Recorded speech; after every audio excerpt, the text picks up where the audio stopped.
Mesdames et messieurs, bonsoir. Nous sommes dimanche au soir. Je voulais pas intervenir cette semaine, mais j'ai décidé de faire autrement parce que quand j'arrête de travailler, parce que je travaille dur, vous savez que je m'en vais, puis c'est vider le domaine, je pensais que j'avais moins de stock que ça. Je suis obligé de faire revenir des containers. Alors, c'est ardu, c'est assez tough et touché comme travail, parce que je veux rien oublier, parce que je veux plus revenir ici, mais je suis parti déjà de faire mon deuil d'un tel patrimoine qui est en train de se gaspiller. C'est pas facile. Mais là, c'est des animaux que je vais vous parler. Pourquoi aujourd'hui, j'ai vu des choses encore. Et puis là, je pouvais pas faire autrement. Merci à Mathieu Bélanger de m'avoir informé. Il y a justement des chiens qui sont oubliés dans les voitures souvent. Quand vous voyez qu'il fait 30 degrés et plus dehors, même là, 27 degrés et plus dehors, là, puis vous voyez un chien, un innocent qui a laissé son chien à l'intérieur du véhicule, puis que le chien est en train de mourir, est en train de suffoquer, pétez à vite. Sortez-les de là. Moi, j'ai sorti un caniche, un beau petit caniche. Une semaine après, un petit bichon maltais. Beau petit chien blanc, là. Pas si vous en avez déjà vu, là. Oublié d'une voiture. Il était à moitié mort, j'ai pété à vite, puis je l'ai abreuvé avec ma bouteille d'eau que j'avais dans mon vélo, dans ma boîte à musique. Puis pour couronner le tout, ben, c'est la rue Saint-Jean. Vous en avez tous entendu parler à la TV, sauf que les policiers ne l'ont pas dit à l'époque. Puis j'ai été chercher le bébé qui était presque mort. Je l'ai transporté dans mon bicycle chez l'Hôtel du Québec. Puis le bébé a été sauvé. 5 minutes de plus, mesdames, messieurs, puis le bébé mourait. Là, la bonne femme arrive, puis elle est en maudit après moi. M'a t'emmené en cours, puis... Parce que j'ai arraché la serrure, elle avait des vitres avec... Il y en a qui teintent le vitre, ils mettent une pellicule plastique, c'est dur à casser. Moi, j'ai un autre kit que les voleurs de voitures prennent. On appelle ça un puller. J'ai arraché la serrure, j'ai ouvert le véhicule. Puis je suis allé chercher l'enfant. J'ai aucun regret. J'ai aucun regret, mesdames, messieurs. Cette personne-là m'a emmené en cours avec les policiers. J'ai gagné. J'ai gagné. Parce qu'à un moment donné, il y a une logique. La vie prime sur tout. Même une vie animale. J'ai gagné là-dessus. Je suis fier de ça. C'est pas drôle sur le moment, là, parce que là, la bonne femme arrive, puis... T'as brisé mon char! Puis là, elle pense à son char, là. Puis juste à son char. Hey, folle, ton bébé est en train de mourir. Oups, là, elle se rendait compte, là, que le bébé t'a rendu à l'hôpital. Moi, j'étais revenu chez mes affaires que j'avais laissées là, pour aller porter le bébé. J'étais à côté de l'hôpital, à 2 pas. Ceux qui connaissent la rue Saint-Jean, il y a un McDonald's, là, pas loin de là. Alors, la police est arrivée, elle dit, tu vas l'attendre. J'ai dit, c'est sûr que je vais l'attendre. J'ai pas à me cacher des policiers, moi, là. T'as brisé mon char, puis t'as brisé... Hey, je vous répète que votre enfant... Je le sais, t'avais pas d'affaire à faire ça. Mais je l'ai fait, puis j'ai sauvé une vie. Puis je l'ai pas regretté. Fait que si vous voyez une chose comme ça, pétez à vite, sortez la victime. Qu'elle soit animale, que ce soit un enfant, peu importe. Il y a de la vie là-dedans. On pète la vite, on va chercher la victime. On pose pas de questions. On parle après. Puis s'il faut aller en cours, on va en cours, puis on se défend humblement. Puis à un moment donné, il n'y a pas grand monde, même la police, qui peut aller contre le gros bon sens d'avoir sauvé une vie. Qu'elle soit animale ou humaine, peu importe, c'est une vie, on la sauve. On ferme notre gueule, on passe à l'acte, on la sauve. Puis après ça, on s'arrange. Puis si vous avez des problèmes, médiatisez ça. Puis vous allez toujours avoir des appuis. C'est le gros bon sens, c'est le respect, c'est du civisme. Je n'avais entendu parler brièvement parce que j'écoute pas les nouvelles, j'ai pas le temps d'écouter les nouvelles. De toute façon, ici, j'ai pas la télé, je suis en plein bois, justement. C'est ça le nœud de l'affaire, là. C'est pour ça que j'interviens aujourd'hui. Puis, c'est touchant parce que, en même temps, je veux féliciter les gens. Tout d'abord, les 2 bonnes nouvelles. Puis la première bonne nouvelle, c'est qu'il y a un agent de la faune, un jeune, j'ai vu ça sur le journal, voici les photos, qui a sauvé un paon. Un paon, c'est un oiseau exotique. Un paon, c'est fragile. La queue de ça, là, c'est délicat. C'est délicat comme du papier de soie. Il faut faire attention. Ce jeune-là a passé un temps fou dans le bois à prendre son temps, puis à être assez touché pour ne pas y faire mal, pour ne pas briser ses plumes. Voici les photos. Ces photos-là viennent du Journal de Québec. Gardez la queue de ce pan-là. Voici le jeune en question avec l'oiseau dans ses bras. Mon jeune, je suis un gars de 54 ans. Je te félicite. Là, je braille de jouets.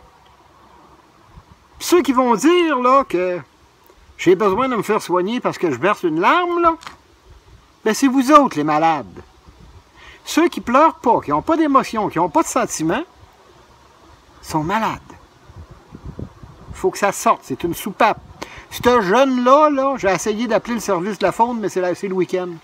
Je vais appeler, je vais retéléphoner au département de Faune Canada et Faune Québec. Je crois que c'est Faune Québec, en tout cas, il y en a un au Canada et au Québec. Il y a plusieurs catégories d'agents de la faune. Il y a les fédéraux, puis il y a les provinciales, comme dans la police. Et ça, je crois que c'est un provincial, je vais vérifier. Mais je sais dans quelle région que ça s'est fait, là. Et puis, je vais prendre le temps de téléphoner à son département. J'espère que je vais avoir la chance d'y parler. Puis, je vais enregistrer l'appel, puis je pense que je vais en reparler dans un autre éditorial. Bravo, mon jeune. Bravo.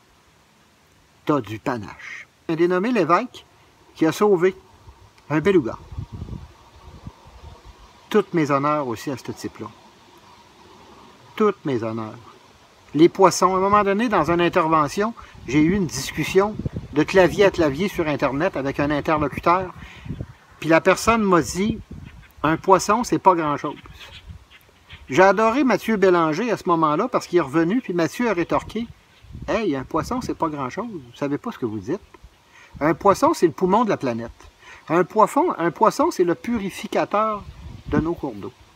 Le poisson est important. » Puis je vais vous reparler d'autres choses à un moment donné. J'ai une idée dans la tête, là. Il y a quelque chose que j'aime pas.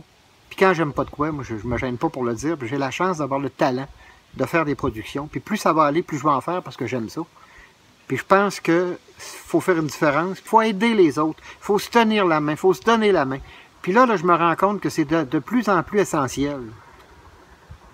Parce que j'en viens à un crotté. Un crotté, là. OK, de la police de Québec, ou une crottère, là. Je sais pas si c'est la femme ou le gars qui l'a tiré. J'ai pris ça, ces journaux. Mathieu en a reparlé. Il y a un orignal qui rentre en ville par le bassin Louise, OK? Moi, je vous lève une parenthèse pour vous dire que là, je suis dans le bois, là. Alors, regardez, là. Là, je suis pas descendu en bas, je suis sur le toit de ma bâtisse, présentement. C'est du bois, ça, OK? 10 millions de pieds carrés de bois. Il y en a une partie qui a été vendue, mais à Noah, j'ai encore accès. J'ai vécu 1 mois et demi dans ce bois-là. Du mois de mai, de la fin d'avril au début mai. Au début de juin. Puis je suis pas mort. J'en ai vu des orignales, j'ai vu des chevreuils qui sont venus me sentir pendant que je dormais, ceux qui ont écouté mes autres éditoriaux, vous l'avez entendu. Ben d'abord, ils se baignent dans le bassin Louise, à ce qu'ils disent, là. Moi, j'ai l'impression qu'il a peut-être traversé à nage. Il est peut-être arrivé de l'île d'Orléans à nage, là. Ça nage, un orignal, là. Puis il était peut-être fatigué, puis il voulait avoir un peu de terre ferme. Puis il a eu le malheur de mettre le pied sur la rive, puis d'essayer de rentrer en ville. Il voulait peut-être aller voir quelque chose, des magasins. Il voulait peut-être aller se promener dans le Vieux-Port.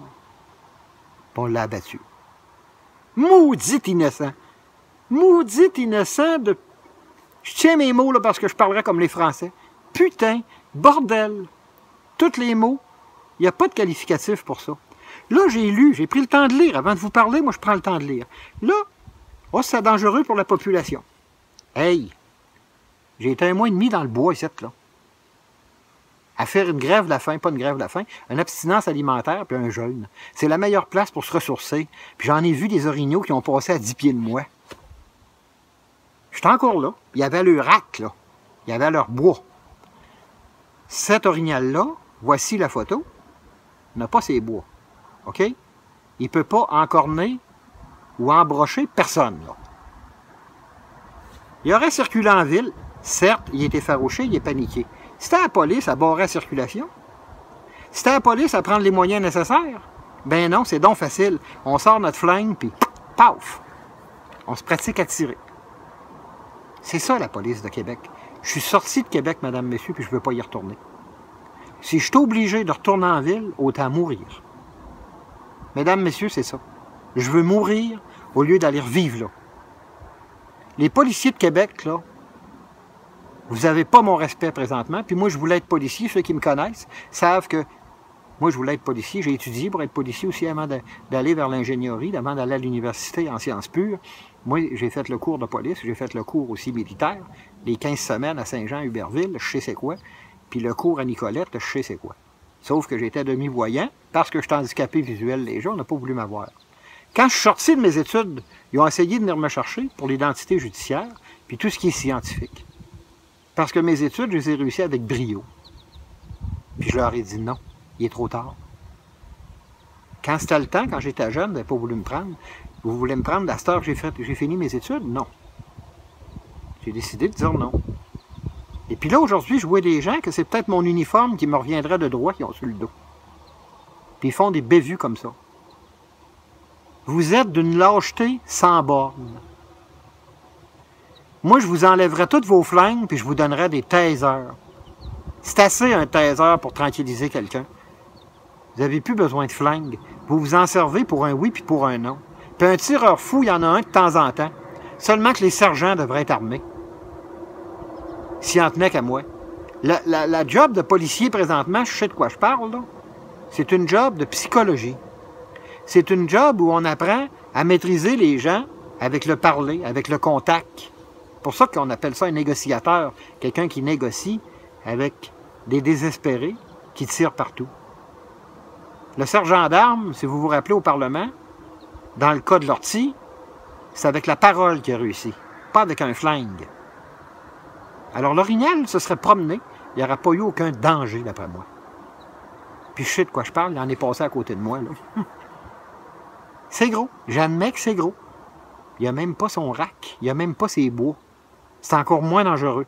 Puis mettez-vous dans sa peau, il a plus peur de vous que vous avez peur de lui.